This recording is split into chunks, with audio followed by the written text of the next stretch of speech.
our priority is to sort out the financial architecture. That's number one.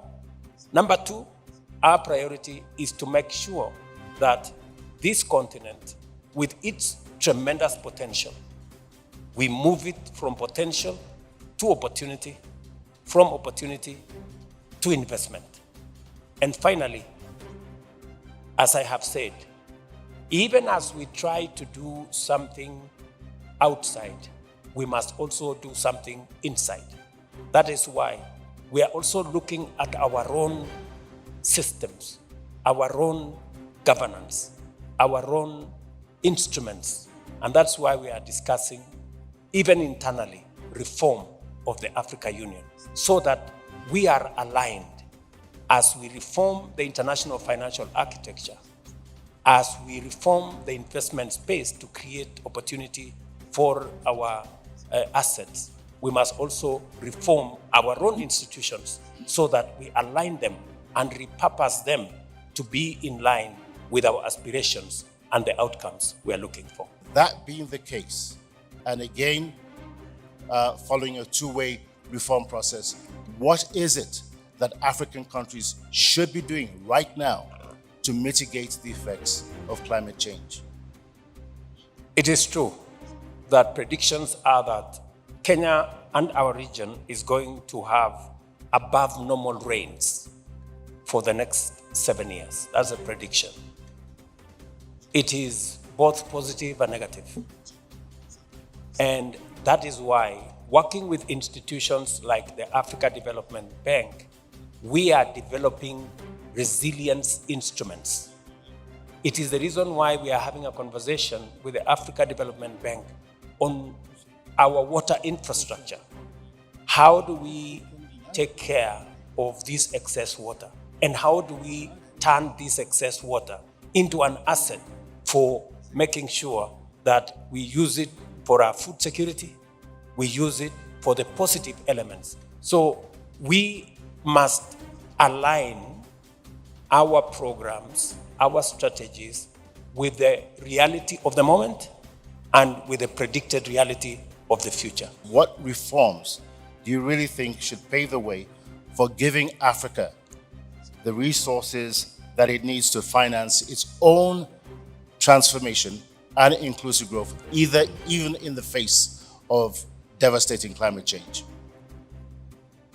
What are the most critical reforms that you see and anticipate are needed? Thank you. Africa's interests and the countries of our continent interests must be taken care of, beginning with ourselves.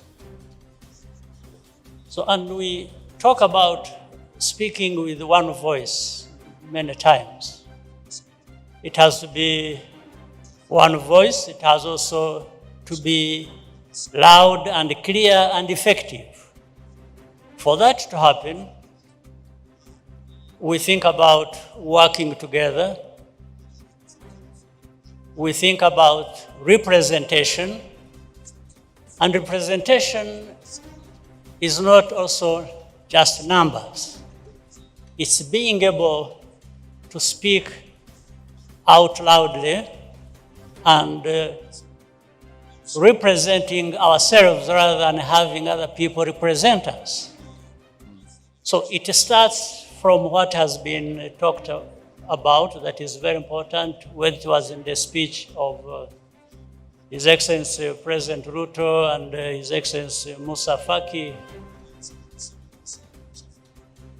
Therefore, the reforms we are talking about is how do we disrupt, if you will, the current architecture as we have it, so that it includes significantly and visibly the interests of our continent.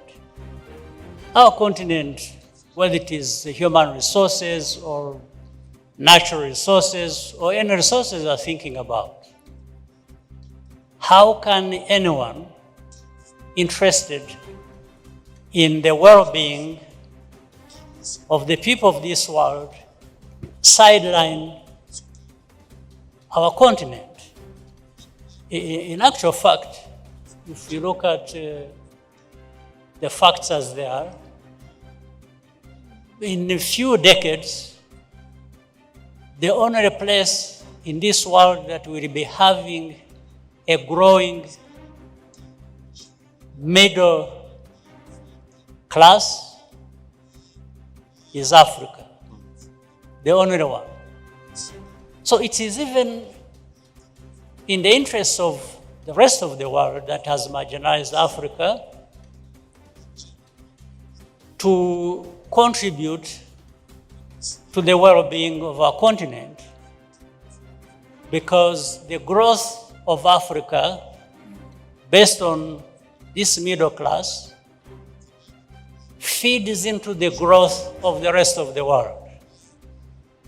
So they should even be accepting some of these proposals in self-interest, because Africa grows, the whole world grows.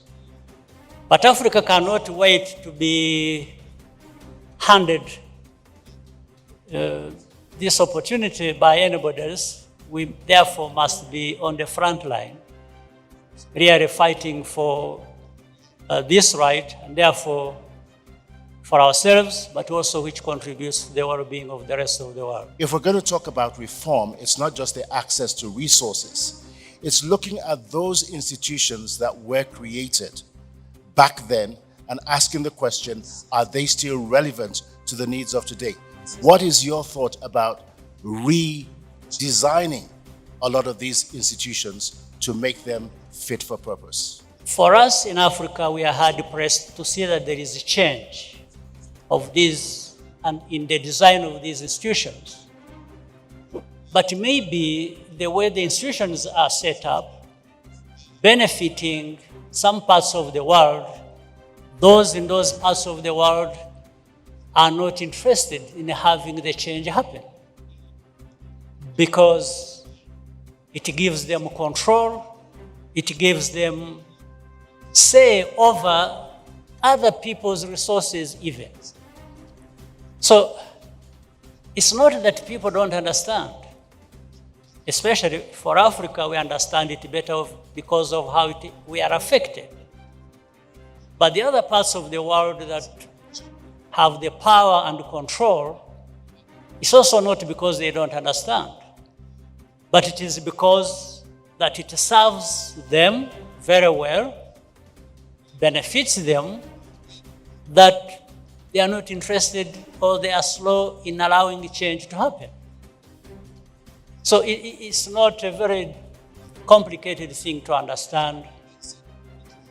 Everybody understands that. What is complicated is to reach this understanding and compromise that we don't lose anything by having everybody benefit as we should benefit, all of us.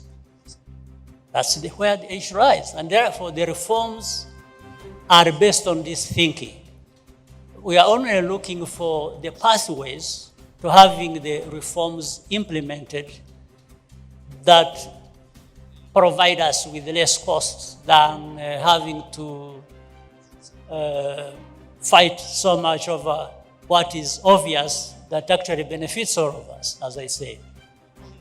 Thank you very much, President Kagame. Greatly appreciated capacity building, cooperation, and consulting on a regional basis. I'm going to come next to Prime Minister Sarah. Now, your country, Namibia, was one of the first to attain upper middle income status in Africa. A great accomplishment. What are some of the lessons that the rest of Africa can take away from Namibia in this regard? We are prioritizing integration with the rest of the continent so that we are not limited in what we produce by our small population. Well, thank you very much, Prime Minister Madila. Very much appreciated. The reforms that we need are going to be both short-term and long-term. This being the case, what must Africa do to ensure that it strengthens its voice and it is able to engage in ongoing conversations on reforming the global financial architecture, what is it that we need to do on a consistent basis? So this isn't just a one-off conversation. What are the things that we need to do in the global space? We cannot escape this. We cannot escape doing the very things we have agreed to do, because we know that is what is going to deliver what we want for our continent. There is no other way I can put it. There is no magic wand that is in anybody's hand to bring the change that we want. So when we are here discussing and everybody is listening, and we are listening to ourselves, we must get out of this room with a commitment, a conviction that we can actually deliver what the continent wants, and we are the ones to do that. The rest will continue to be discussions back and forth, speeches back and forth, but we will not get the results. But some progress has been made.